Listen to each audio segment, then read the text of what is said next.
नमस्ते, अभिवादन आपका इनोसेंट इन्वेस्टर के इस नए वीडियो में आपके लिए डिस्क्लेमर। बाजार की बात करेंगे, 15,700 के आसपास की क्लोजिंग है। ठीक है, क्लोजिंग में कुछ खास बुरा है नहीं। याद रखिएगा, हमारे पास बहुत बेहतरीन सपोर्ट नीचे के लेवल पे अवेलेबल है। ग्लोबल मार्केट से हमको लगभग पॉजिटिव संकेत मिल रहा है, तो कल भी हम लगभग 20-25 पॉइंट ऊपर खुलने के आसार करंट सिचुएशन में बना रहे हैं। ये डेटा थोड़ा सा ऊपर थोड़ा सा नीचे जा सकता है, इसको आप सुबह चेक कर लीजिएगा। एक चीज़ जो आपको आज आश्चर्यचकित कर सकती है वो है 3,000 करोड़ की खरीदारी एफआईआई की तरफ से, 1,300 करोड़ की खरीदारी डीआईआई की तरफ से, 3-13 हो रहा है। जी हाँ, ये डेटा ऑन पेपर तो बहुत अच्छा लग रहा है, लेकिन जब आप अंदर घुस के देखोगे तब आपको पता चलेगा एफएनओ की पोजीशन कितने बड़े लेवल पे है, स्टॉक्स में पोजीशन कितने कम लेवल पे है, किस तरीके से बड़ा प्लेयर आपके साथ ऑन पेपर गेम खेल जाता है। आपको यहाँ से सबक लेना चाहिए। मैं आपको बता दूँ, इसको आप पॉजिटिव ले सकते हो, लेकिन इतना पॉजिटिव मत ले लीजिए कि एकदम नहीं एफआईआई 3,000 करोड़ खरीद ली, हम भी जाकर खरीद लेंगे। ये मत कीजिएगा, क्योंकि उनकी पोजीशन हेज होती है। दूसरी चीज़, वो इंडेक्स में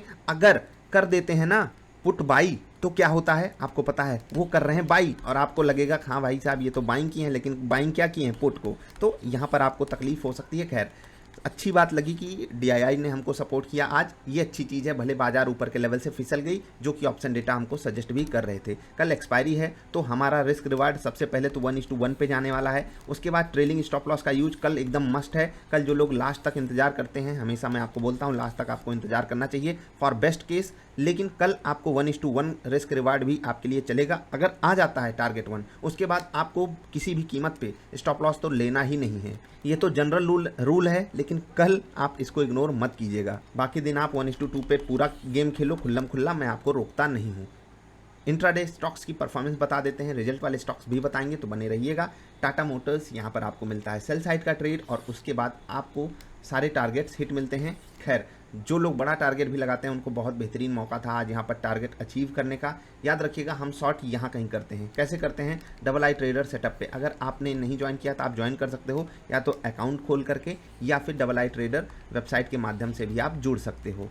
आप पिछले कई दिनों की परफॉर्मेंस भी जाकर चेक कर सकते हो, हम वीडियोज़ में आपको बताते रहते हैं। एकदम जेन्युइन तरीके से आप यही काम करने लगोगे। मैं आपसे ये नहीं कहूँगा कि आप फर्स्ट डे आओगे और आपको जैसे ही टाटा मोटर्स में सेल सिग्नल आपको सेटअप देगा तो आप बिल्कुल, मैं जहाँ करता हूँ, जैसे कि आज मेरा 341 रुपये 50 पैसे यहाँ पर मैंने शॉर्ट किया, जबकि हमको सिग्नल थोड़ा सा नीचे मिला था 340 रुपये समथिंग पैसे के पास। अब ये आपकी रणनीति होनी चाहिए। मैं आपको बोलता हूँ हमेशा रिट्रेसमेंट का वेट करो। अब 340 रुपये 50 पैसे के आसपास अगर हम शॉर्ट करते, 341 रुपये 50 पैसे के आसपास शॉर्ट करते, दोनों में फ़र्क आ जाता अगर ये इतना बड़ा मोमेंटम नहीं आया होता तो। आई होप आप समझ रहे होगे मैं क्या कहना चाहता हूँ टारगेट अचीव करने में। तो ये धीरे धीरे कॉन्फिडेंस आपको समय के साथ आएगा।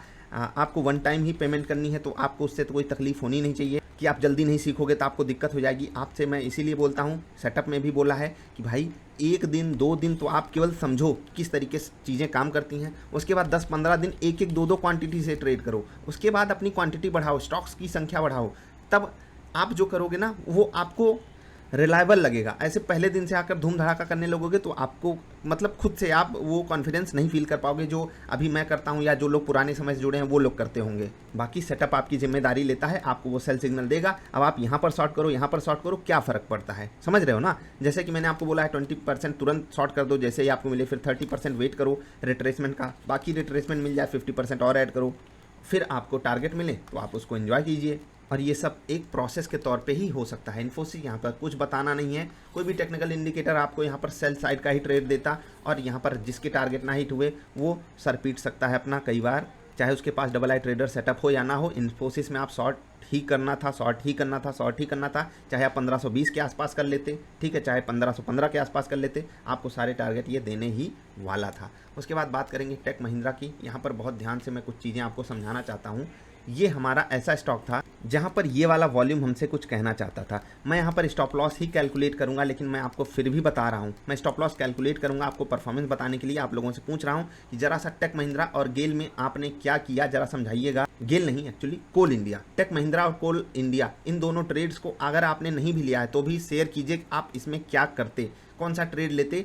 चाहे आप सेटअप पे लेते या सेटअप के अलावा अगर आप कुछ अपनी लॉजिक लगाते, जैसे वॉल्यूम वाली एनालिसिस वाली वीडियो में मैंने आपको बोला है कि अगर बाइंग वॉल्यूम यहाँ पर कम आ रहा है, इतना कम वॉल्यूम, और उसके बाद एक रेड कैंडल पे बड़ा वॉल्यूम आ गया, तो आपको क्या करना था वो आप खुद समझदार हो, और आपको यहाँ पर टारगेट मिलते या नहीं वो जरा आप बताओ। हम यहाँ पर स्टॉप लॉस ही कैलकुलेट करेंगे। क्यों? हम वर्स्ट के सिनारियो कैलकुलेट करते हैं।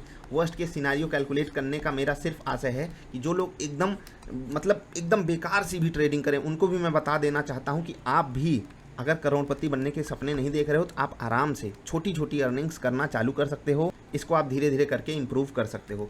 Gas authority of India limited, यहाँ पर आपको क्या करना था आप हमें खुद बताइए। देखिए हमको यहाँ पर सेल साइड का ट्रेड मिलता है, एक बार स्टॉप लॉस अटेम्प्ट करता है, 156 रुपये 50 पैसे ही मेरा स्टॉप लॉस था, बाल बाल बचा है, बाल बाल। अब ये किस्मत ही आप इसको कह सकते हो। दोबारा भी इसने अटेम्प्ट किया, इसलिए मैंने छोटे से स्मॉल लॉस में मैंने एग्जिट कर लिया। कॉस्ट पे भी मैं चाहता था एग्जिट कर लेता, इंतजार करता तो मुझे टारगेट भी मिल जाते, लेकिन मैं एक बार के लिए सोचा कि एक बार अटेम्प्ट हुआ, दोबारा अटेम्प्ट हुआ तो मुझे एग्जिट कर लेना चाहिए। यही सलाह मैं आपको भी देता हूँ। भले आज मैं बिल्कुल यहाँ पर गलत साबित हो गया, हम इंतजार करते हमें सारे टारगेट मिलते, लेकिन फिर भी अब क्या कर सकते हैं। यहाँ पर स्टॉप लॉस हमें नहीं लगा लेकिन टारगेट मिल जाता, लेकिन गलती हमसे क्या हुई, हम छोटे से यहाँ पर लॉस में निकले। तो अगर हम आज की कैलकुलेशन करते हैं, कोल इंडिया हम कैलकुलेट नहीं करेंगे। यहाँ पर आपको आसानी से सेकंड सेटअप पे आराम से कौन सा ट्रेड मिलता है और टारगेट हिट होता है या नहीं।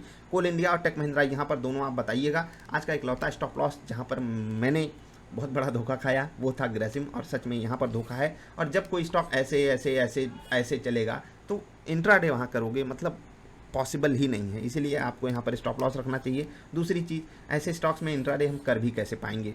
जनरली ऐसा होता नहीं, ग्रेसिम ऐसा करता नहीं है, लेकिन इसने जो किया वो नहीं होना चाहिए था। सोचिए यहाँ हमारा टारगेट 1 था, जो कि यहाँ ये आराम से हिट कर देता। 1511 रुपये मेरा टारगेट 1 था, ठीक। उसके बाद होता क्या है, वहाँ तक जाता नहीं है, गिर जाता है तुरंत। Stop loss hit, stop loss hit. अच्छा हो कि क्वांटिटी यहाँ पर इसने ऐड नहीं करने दिया, अदरवाइज हमें और ज़्यादा तकलीफ हो जाती। केवल 20% क्वांटिटी, और आप जिनके पास भी सेटअप होगा उनको पता है कि हमें जब सिग्नल मिला 1502 1503 रुपये के आसपास, तो वहाँ पर इसने हमको कोई रिट्रेसमेंट नहीं दिया और वो टारगेट 1 की तरफ भागा और उसके बाद तुरंत गिर गया। तो क्या हम वहाँ पर एग्जिट करेंगे? बिल्कुल एग्जिट करेंगे। हमें स्टॉप लॉस को अवॉइड नहीं करना है। मैं आपको ये चीज़ बार बार बोल के रखा हूँ, भले ये कुछ भी कर जाए। अब देखिए प्रॉपर स्टॉप लॉस हंटिंग हुई, जो भी लोग एंट्री लिए उसके बाद फिर से भागा, फिर वहीं फ्लैट ट्रेड करता रहा। तो आज के दिन का वर्स्ट ट्रेड था मेरा ग्रेसिम, जहाँ पर हमें स्टॉप लॉस देना पड़ा। कोल इंडिया और टेक महिंद्रा आप जरा सा समझाइएगा। Gas authority of India limited में मैंने छोटा सा स्टॉप लॉस आप इसको कह सकते हो, मतलब खुद से मैंने एग्जिट किया, टाइम स्टॉप आप इसको कह सकते हो। बाकी टाटा मोटर्स और इन्फोसिस ने हमको बहुत बेहतरीन टारगेट्स दी है। आप लोगों से रिक्वेस्ट है कि जिनके पास भी सेटअप है वो जो है ट्रेड्स अपने शेयर करते रहें। ये आपके लिए अच्छा है, मेरे लिए अच्छा हो ना हो, लेकिन आपके लिए काफ़ी ज़्यादा अच्छा है। रूल्स पे स्टिक करना ही पड़ेगा। आपको लगता है कि आपने 1 दिन 2 दिन में पैसा रिकवर कर लिया, उसके बाद आप कुछ नहीं करोगे, तो यकीन मानिए आप आज जिस चीज़ को इग्नोर कर रहे हो, कल वही चीज़ आपको वापस लौटा कर लाने वाली है। कल फिर से आपको रूल्स की अहमियत समझ में आएगी, क्योंकि आप सब अंधाधुंध फिर काम करने लगोगे। कॉन्फिडेंस आ जाएगा, कहोगे मैं अब बिना स्टॉप लॉस के चलता हूँ, और कभी कभी ऐसा धोखा देगी बाजार की फिर बहुत दिक्कत हो जाती है। इसलिए मैं कहता हूँ रूल से मत भटकिएगा, जो करना हो वो कीजिए। कल के विस्फोटक स्टॉक्स की बात कर लेते हैं। कल के लिए BPCL पे बहुत तगड़ी नज़र बना कर रखिएगा। 470 की क्लोजिंग, स्विंग सपोर्ट, टूटेगा तो धमाका, भागेगा तो धमाका। वॉल्यूम बहुत कम है और ये अनएक्सपेक्टेड चीज़ है कि ये BPCL में इतना कम वॉल्यूम क्यों है। कल के लिए टाटा मोटर्स पे फिर से नज़र बना कर रखिएगा। तो ये स्टॉक मतलब रडार पे आपके होना चाहिए। इन्फोसिस भी आपकी रडार पे होना चाहिए। 1500 पे वापस। और मैंने बोला था कि ये जितने भी टेक्नोलॉजी स्टॉक्स हैं, IT स्टॉक्स, 2-3 दिन पहले की वीडियो में बोला था कि ये सब ऊपर तो ब्रेकआउट देंगे, लेकिन नीचे आकर थप्पड़ मार के तब ऊपर भागेंगे। मतलब ऐसे आते हैं जैसे कोई बंदर आपने देखा होगा ना मूवीज़ में, वो थोड़ा दूर जाते हैं, आते हैं, एक पीछे से तमाचा खींच के मारेंगे, फिर भाग जाएंगे। बस वही हाल है। स्टॉप लॉस से सेट करेंगे तो ऐसे भागम दौड़ी वाले स्टॉक्स को पकड़ना बंद कर दीजिए। मैं आपको फिर से कह रहा हूँ, स्विंगर सेटअप ने हमको बहुत सही समय पे इसमें बाइंग दी थी। आप जाकर इन्फोसिस चेक कर लीजिए, TCS चेक कर लीजिए, टेक महिंद्रा, HCL टेक, इन सारे स्टॉक्स को जाकर चेक कीजिए स्विंगर सेटअप पे जिनके पास है, फिर आपको बात पता चलेगी। महिंद्रा एंड महिंद्रा पे कल फोकस रखिएगा। यहाँ पर कुछ कमाल का हो सकता है, बढ़िया मोमेंटम 800 की तरफ, 810 815 आ सकता है। स्विंग ट्रेडर तैयारी बनाकर रखिएगा, धमाल होने वाला है। जुबिलियन फूड, जो लोग अन्य जगहों पे ट्रेड ना पा पाएँ या जो लोग छोटे ट्रेड्स को ही करना चाहते हैं, उनके लिए ये ट्रेड नहीं है। बाकी अगर आप करोगे तो जुबिलियन फूड में भी बहुत दिन बाद बहुत बेहतरीन मौका है। 3200 का लेवल बहुत इंपॉर्टेंट सपोर्ट है इसके लिए, स्विंग सपोर्ट, और यहाँ से ये धूम धड़ाका करने के लिए ऊपर बहुत तेज़ी से भाग सकता है। अनलॉक थीम पे बहुत बेहतरीन काम यहाँ पर हो सकता है। Let's hope for the best कि जो भी हो अच्छा हो। JSW स्टील दोनों तरफ मोमेंटम देने के लिए तैयार है। जिनको ये जानना है कि हम स्टॉक्स बता देते हैं उसके बाद हमें ट्रेड कैसे करना है, तो आप पिवट पॉइंट वाली वीडियो देख लीजिए, फ्री ऑफ कॉस्ट अवेलेबल है ये वीडियो। उसमें आपको बताया गया है कैसे आप लेवल्स आइडेंटिफाई करके ट्रेड कर सकते हो। दूसरी आप सुपर ट्रेंड वाली वीडियो देख लीजिए, वहाँ पर आपको वो सिग्नल देता है। तीसरी चीज़ डबल आई ट्रेडर सेटअप आप ज्वाइन कर सकते हो, यहाँ पर भी आपको सिग्नल कैसे कैच करना है वो बताया जाता है। ये सेटअप आपको सिग्नल बताता है कहाँ पर आपको बाई करना है, कहाँ पर आपको सेल करना है। बेस्ट केस और जो मुझे पसंद है वो है डबल आई ट्रेडर सेटअप। बाकी आप पिवट पॉइंट पे भी ट्रेड करोगे तो ये सेटअप मतलब पिवट पॉइंट वाला जो सेटअप है वो भी आपको प्रॉफिटेबल बनाएगा इन्हीं स्टॉक्स पे। तो आप जाकर इसको चेक कर सकते हो। अगर आपको लगे कि हाँ मेरे द्वारा दी है स्टॉक्स में मोमेंटम आता है, हम पकड़ सकते हैं, तो आप डबल आई ट्रेडर सेटअप बाद में ज्वाइन कर सकते हो, क्योंकि पिवट पॉइंट फ्री है। स्टार्ट करने के लिए इससे बेस्ट आपके लिए कुछ होगा नहीं। अगर आपको कॉन्फिडेंस आ जाए हमारी पुरानी वीडियोज़ को देखकर, चीज़ों को समझकर, तब आप डबल आई ट्रेडर सेटअप ज्वाइन कर सकते हो। ये ज्वाइन करने के लिए आप या तो वेबसाइट का यूज कीजिए या फिर हमारे किसी भी पार्टनर के साथ अकाउंट खोल के भी आप जुड़ सकते हो, आपकी अपनी चॉइस होगी। आज के दिन की परफॉर्मेंस 2 टारगेट हम सिर्फ कैलकुलेट कर रहे हैं, ठीक है, और उसके बाद हम 3 स्टॉप लॉस कैलकुलेट कर लें। 3 स्टॉप लॉस कैलकुलेट कर लेते हैं। 1.8% का स्टॉप लॉस और 2.4% का हमारा टारगेट। इसमें अगर हम ब्रोकरेज जोड़ भी देते हैं तो 2.3% होता है, ठीक, और फिर भी हम 0.1% के प्रॉफिट में हैं। मैं आपको एकदम वर्स्ट के सिनारियो बताया हूँ, जहाँ पर मेरे स्टॉप लॉसेस हिट नहीं हुए वहाँ पर भी मैं स्टॉप लॉस कैलकुलेट कर रहा हूँ। 3 स्टॉप लॉसेस कैलकुलेट कर रहा हूँ। क्यों कर रहा हूँ? जिससे कि जो लोग एकदम बेकार सा भी ट्रेड लिए आज, उनको भी मैं ये बात बताना चाहता हूँ कि अगर आप रूल्स को फॉलो करते हुए चलोगे तो भी आपको लॉस ले लेना इस सेटअप पे बहुत ज़्यादा कठिन है, लेकिन तब जब आप रूल्स पे चलोगे। बस रूल्स पे चलने की दिक्कत यही होती है कि हम स्मॉल प्रॉफिट में चलते हैं। अगर हम 1 लाख से ट्रेड कर रहे हैं और हमें एक दिन का 1000 मिल जा रहा है, 500 मिल जा रहा है, और दूसरे दिन 300 400 मिल रहा है, तो हम उसकी वैल्यू समझ नहीं पाते। हमें बस 1000 से डेली 1000, डेली 2000, डेली 5000 ही चाहिए। और ये बहुत रेयर सिनारियो में आता है। ऐसा नहीं कि हमारे सेटअप पे आ नहीं सकता, आता है बहुत रेयर चांसेस में, महीने में 2 3 4 दिन। लेकिन बाकी दिन आपको 1000 से संतुष्टि करनी पड़ेगी, कभी कभी 500 से, कभी कभी 100 से, कभी कभी 500 700 1000 रुपये लॉस भी जाएंगे। क्या आप इसके लिए तैयार हो? नहीं तैयार हो तो चले जाओ, बहुत तकलीफ देगी बाजार आपको। अब स्टॉक्स की बात कर लेते हैं। निफ्टी के लेवल्स आपको बताने हैं तो उस पर चलेंगे, लेकिन पहले रिजल्ट वाले स्टॉक्स की बात कर लेते हैं। कल ONGC का रिजल्ट है, नज़र बना कर रखिएगा, ठीक। अशोक लेलैंड का भी कल रिजल्ट है। Allied Computers International, Bodal Chemicals, CL Educate, Deep Industries, Everest Kanto Cylinder, SR Shipping, Future Supply Chain, FSC वाह, Mishra Dhatu Nigam, Mudra Financial Services, PTC India कैसा स्टॉक है ज़रा बताइएगा, South India Paper Mill, Sundaram Multi Paper, Tech Solution, Sundaram Multipap, ये क्या है, Thangamayil jewellery और West Coast Paper Mills, इन कंपनियों के रिजल्ट हैं। शारदा मोटर्स ने 25 करोड़ का प्रॉफिट दिया 6 करोड़ के मुकाबले, बढ़िया है ना। 200 करोड़ से रेवेन्यू देख लीजिए, 250 करोड़ से 225 करोड़ से 600 करोड़ पे, कमाल है, बेहतरीन। एंड्रयू यूल कंपनी ने हमें लॉस दिया है 16.5 करोड़ का। पिछली बार ये लॉस 30 था, इस बार आधा हो गया।